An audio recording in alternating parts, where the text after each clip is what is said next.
It's supposed to be funny. It's supposed to be, oh, tee, that's so funny. Yeah. No, it's not funny.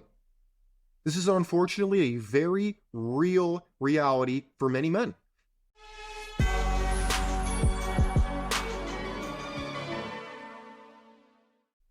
Ladies and gentlemen, welcome to the Sheared podcast. I'm your host, Austin Cree, and my friends, today we're going to discuss a topic that I've touched on before, but we're going to revisit it again today, and it's the double standards of Christian women. Now, I understand a lot of people are going to be upset. A lot of people are probably going to be mad. But you know what? This isn't about feelings. This is about an unfortunate reality. Now, unfortunately, a lot of us, whether we grew up in the church, we currently go to church, all of these things are unfortunately all too real for many of us. And some of us continue to trudge through the jungles. And some of us are like, you know what? We're going to go our own way. We're going to do our own thing. And we're going to accept the reality.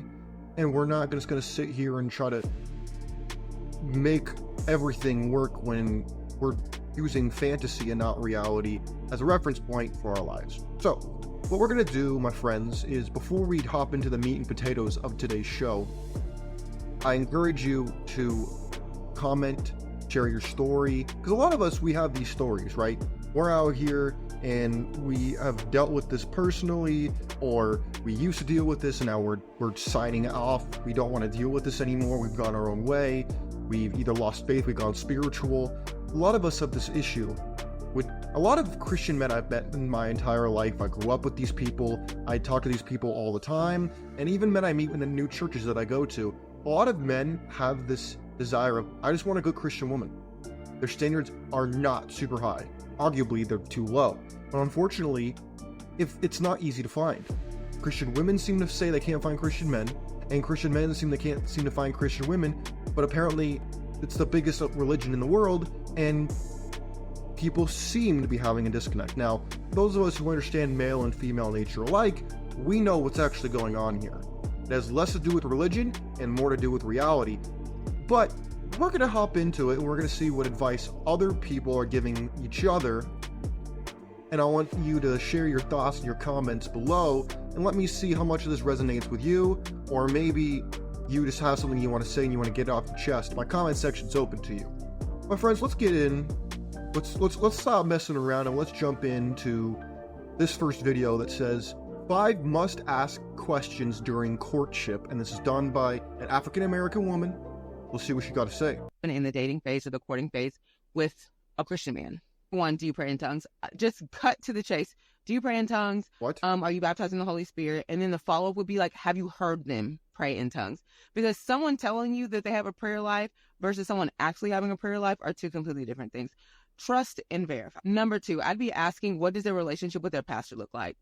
This is important because as a man, he needs spiritual accountability in the flesh.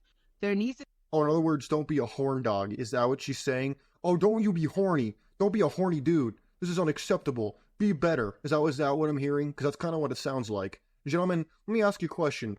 How many of you have dealt with this problem? Let me turn my light up a little bit.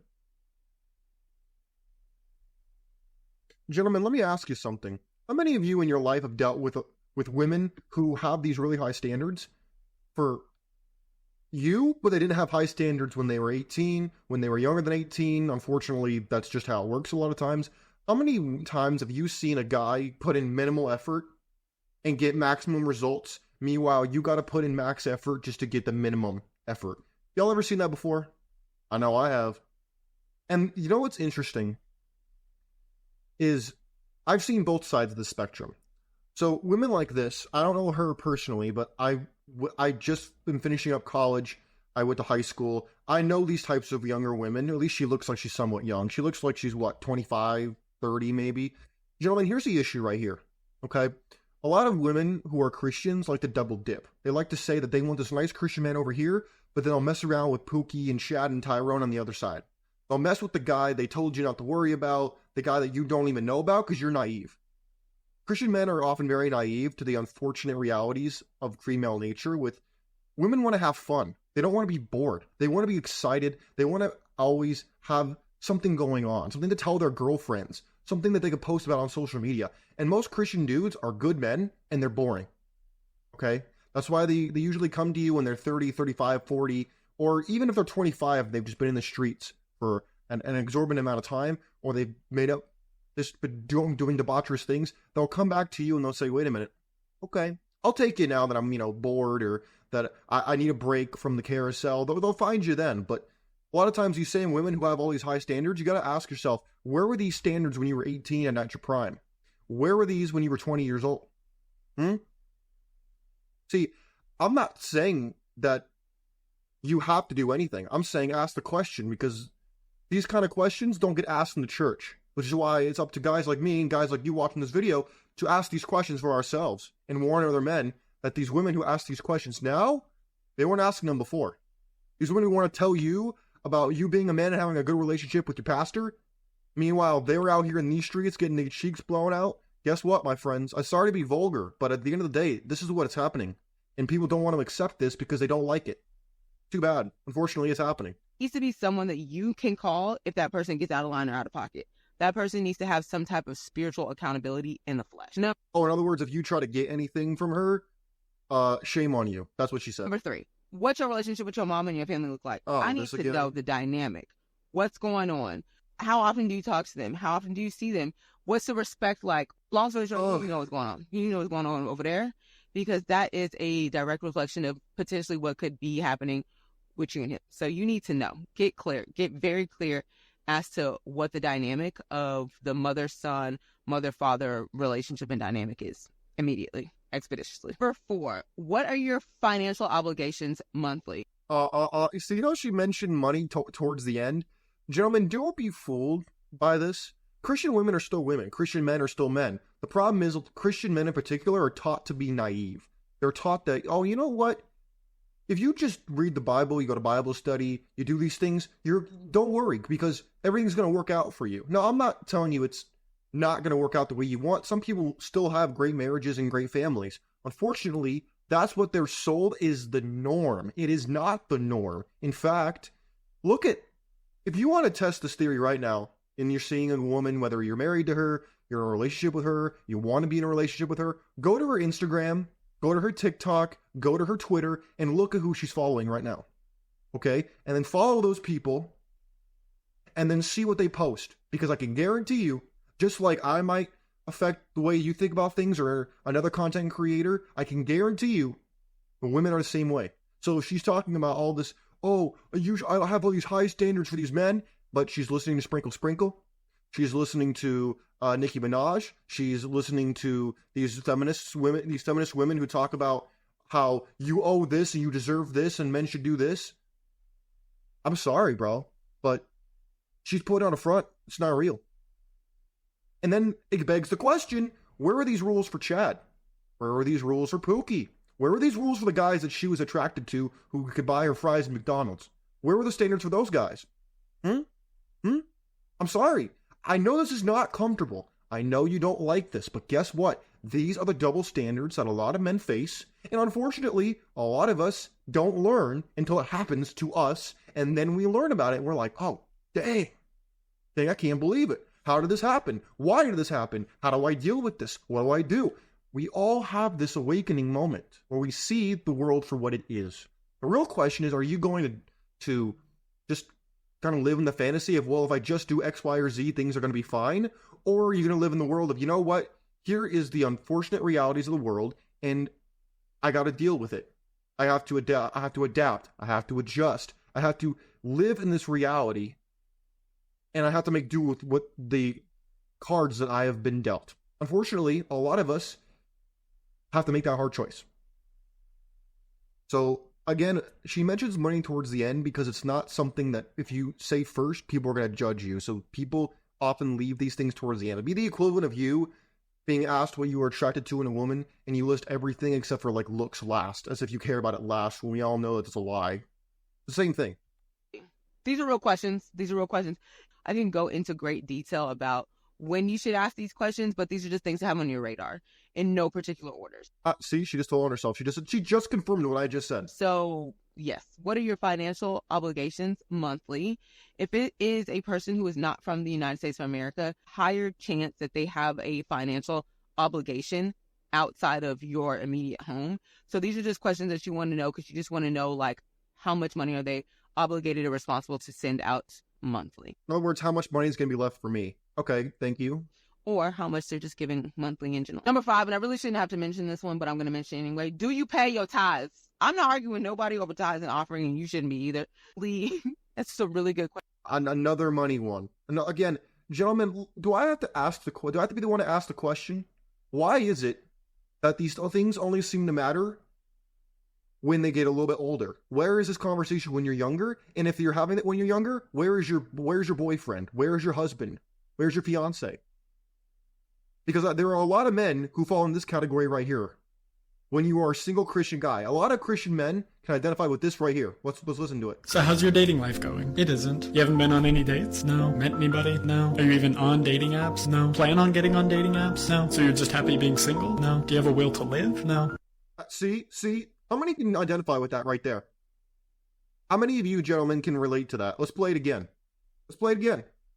So how's your dating life going? It isn't. You haven't been on any dates? No. Met anybody? No. Are you even on dating apps? No. Plan on getting on dating apps? No. So you're just happy being single? No. Do you have a will to live? No. See, a lot of Christian men fall in that category right there. There's tremendous truth in humor, and unfortunately, a lot of Christian men can identify with this guy right here. It's supposed to be funny. It's supposed to be, oh, tee, that's so funny. Yeah. No, it's not funny. This is unfortunately a very real reality for many men. And what they do is they get mad. They think that, oh, I'm just not looking in the right place. I'm just not doing it right. I'm just not waiting. I'm not praying enough. I'm not doing any of these things. See, gentlemen, I'm not telling you God can't jump in out of nowhere and give you something. He absolutely can. What I'm telling you is don't expect that. That's what I'm telling you. I'm not telling you that God is not going to come through. I can't in good faith say that. I'm not God. But what I am going to tell you is, look, we need to stop pretending like these Christian women are holier than you. Because they're not. No one's really holier than anybody. Everybody has their own problems. And unfortunately, a lot of Christian women have a past they don't want to discuss because it would make them look bad. And a lot of Christian men, they save themselves for marriage, and unfortunately, a lot of times our wife doesn't. I know one of my best friends right now. He's dealing with that right now.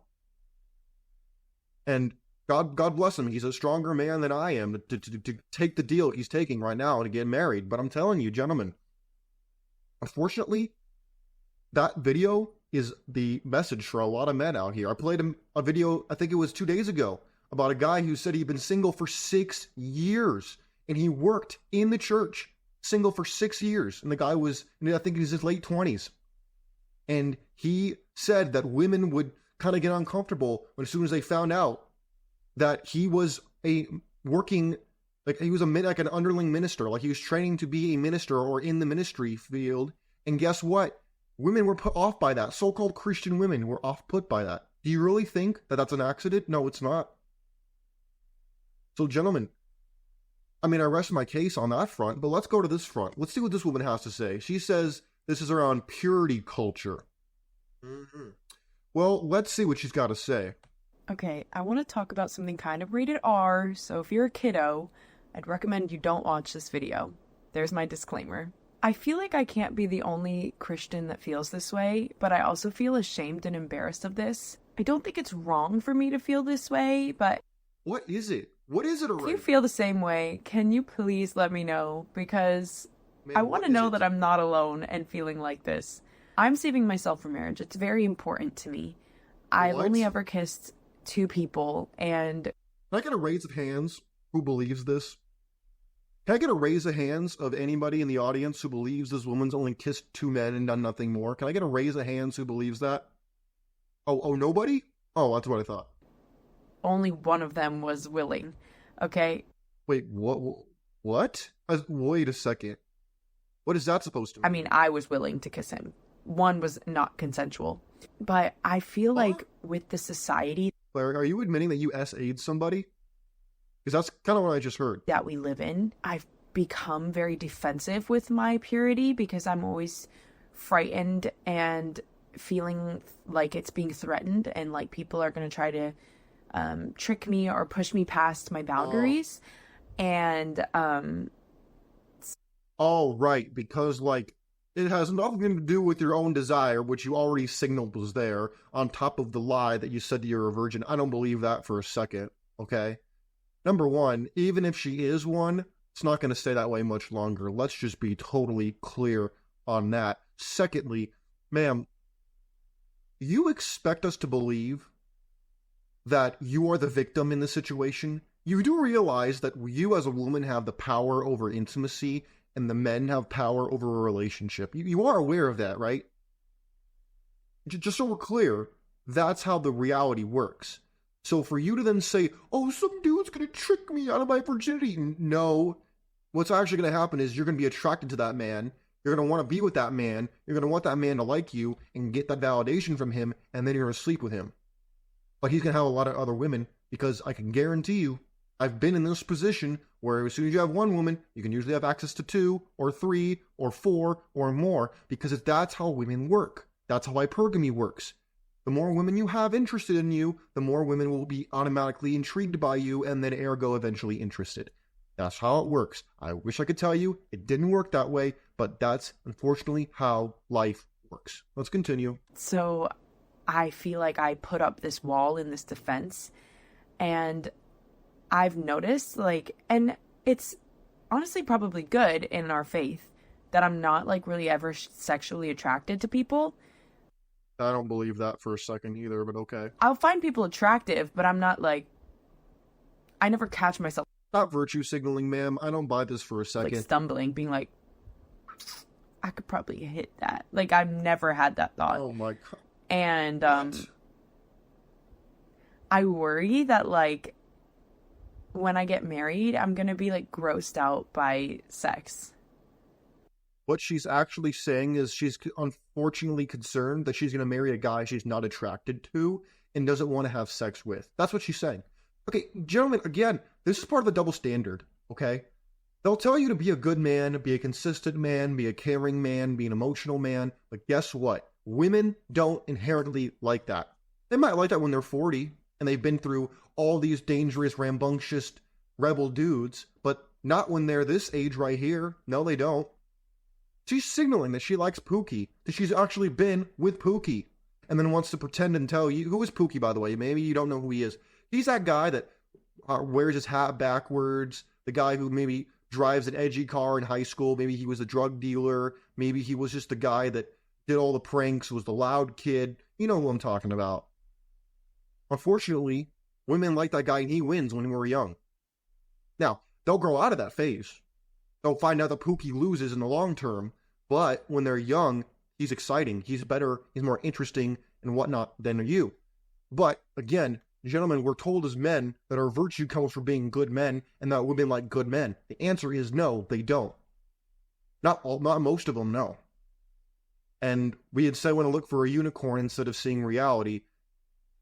Let me ask you guys a question. Does anybody believe this woman on the screen is actually a virgin and that she's anything of what she's saying?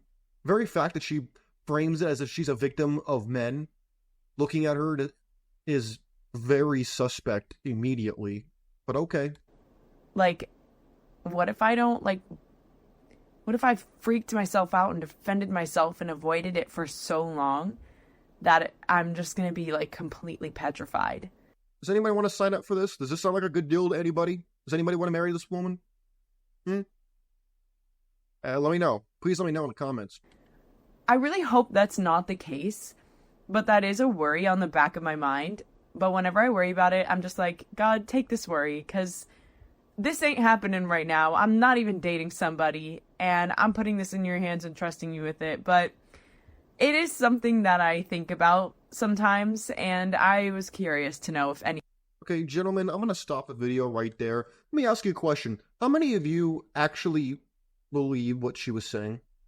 Now, it could be true. I think she was telling somewhat of the truth there. What I don't think she was telling the truth about was, number one, we all know you're not a virgin. Okay?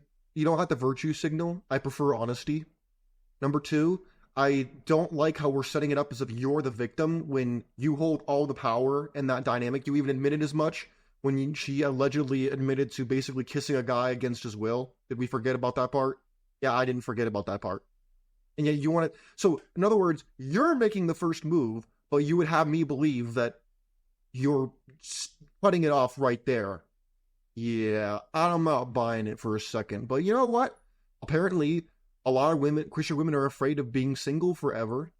And apparently, maybe that's a new strategy they're using. I mean, because according to this woman right here, she's got advice for Christian women who think they're going to be single forever, which, let's be honest, if you were a Christian woman of high virtue and you actually liked a good man, you could have that guy. But instead, they want Chad, the good-looking, attractive guy who makes a lot of money, who's also a Christian. They want that guy. They don't want the average Christian guy, because if they did, they could have him right now, but they don't. So make that one make sense. In the meantime, while you're trying to make it make sense, let's go to the next video. This is for the girl who thinks that she's going to be single for the rest of her life. For the girl that's like, there is just not a man that God has for me. This person does not exist. I'm going to be alone forever. First of all, God sees you. He knows exactly where you are. He has you here for a reason. He empathizes with your frustration and... Give me Chad. That's what they're praying. Please give me Chad. I want Chad, but I want him to also pray and go to Bible study. God, please. your hurt and your disappointment. He sees it. He's with you in it. But God is sovereign. And that means that he is above all things and knows all things. He is sovereign over the world, over your life. Let me tell you, the way that God can just pull things out of thin air and place them into your life is wild. What are we... In other words, don't trip if you're still kind of have SLUT tendencies. Don't worry about it. Because God's going to save you and only God can judge you. Okay. He is a God of the impossible and a waymaker and a miracle worker. It is not time to give up hope. Watch him just do it. Watch him put it all perfectly into place.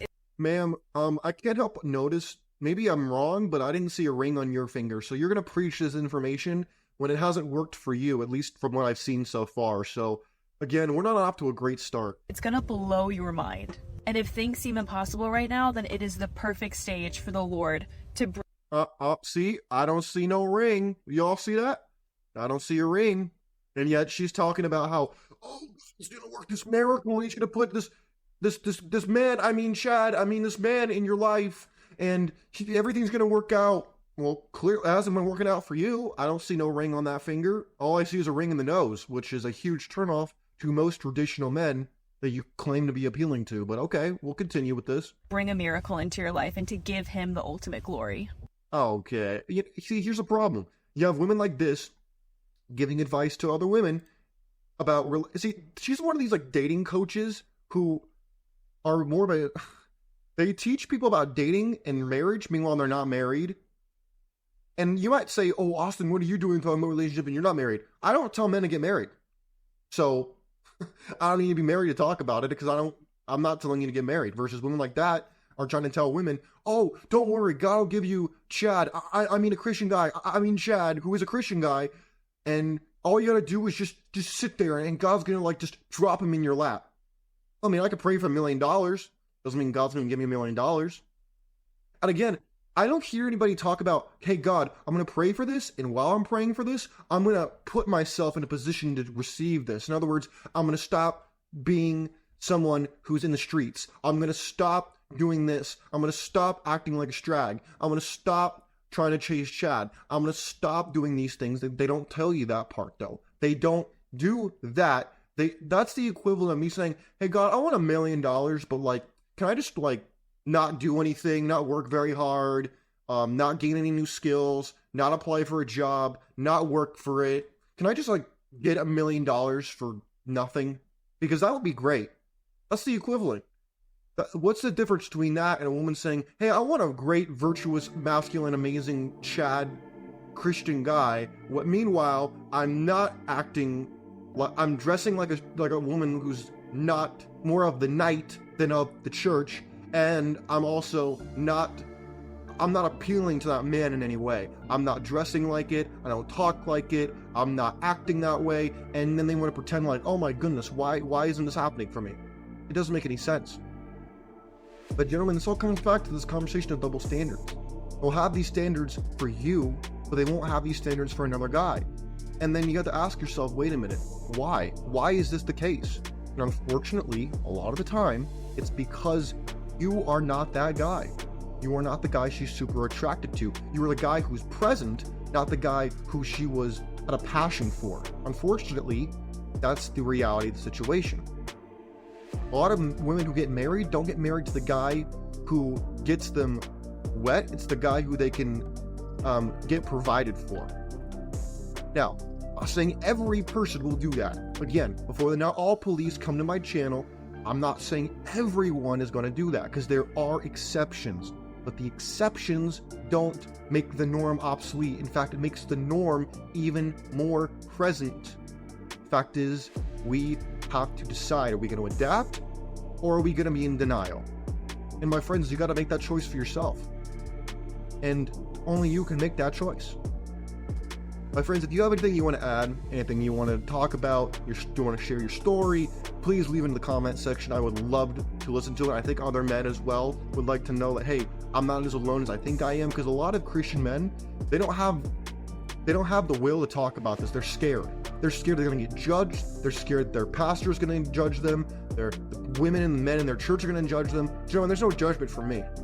Even if you vehemently hate everything that I just said, I'm not going to judge you for it. You're entitled to your opinion. And I'm not going to delete your comment. I'm not going to tell you to go away. I'm not going to do any of those things. At the end of the day, everybody goes through the stages of grief with this reality. Some of us are in denial. Some of us are angry. Some of us are trying to still negotiate. And some of us, very few, but some of us have come to accept this reality that Christian women are not all that much different than secular women with what they want, what they desire, and ultimately, usually, how things end. Friends, hear yourselves. In the meantime, don't be afraid to leave your thoughts, your comments below. I look forward to seeing you next time. Peace.